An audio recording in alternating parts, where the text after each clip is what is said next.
Hello বন্ধুরা, তোমরা সবাই কেমন আছো? আশা করি সবাই খুব ভালো আছো। আমিও খুব ভালো আছি। তো চলো আজকে সবজি বাগানে কী কী সবজি লাগিয়েছি তোমাদের সাথে শেয়ার করি। তো দেখো, প্রথমেই চলে এসে শাক, পুনকো শাক। তো দেখো শাকগুলো কি সুন্দর বেরিয়েছে, দেখেই মনে হবে খাই খাই, তাই না বলো? আর এইদিকে দেখো কিছু অল্প স্বল্প পেঁয়াজ লাগানো হয়েছে, মাঠে আলাদা করে লাগানো হয়, এটা বাড়িতে লাগানো হয়েছে। আর ওই যে ঢ্যাঁড়স গাছগুলো দেখছো, ওগুলো মরে যাওয়ার অবস্থায় একটা দুটো ঢ্যাঁড়স দিচ্ছে বলে রেখে দেওয়া হয়েছে।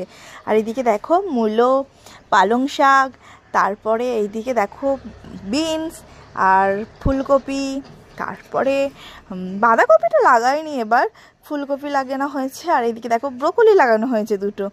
আর গাজর, ধনে পাতাগুলো ভালো বেরোয়নি, কি বলো তো, জল হয়েছে তো মরে গেছে, বীজ কটা ভালো সেইভাবে বেরোয়নি গো। আর এইদিকে দেখো বেগুন গাছ আর উচ্ছে গাছ, এদিকে বরবটি গাছ হয়েছে। বরবটি অর্ধেক তুলে তুলে আমার ছেলে খেয়ে নিচ্ছে, দেখো কি সুন্দর উচ্ছে হয়েছে। আর এইদিকেও দেখো উচ্ছে গাছ আছে। এই উচ্ছে গাছের পাতাগুলো দেখো এত সুন্দর, দেখেই মনে হবে খাই, যদিও আমি খাই না, খুব তিতো লাগে গো। আর এদিকে দেখো লঙ্কা চারা, বেগুনের চারা সব লাগানো হয়েছে। আর এই যে আমার পদ্ম সুন্দরী। তো আজকের মতো টাটা।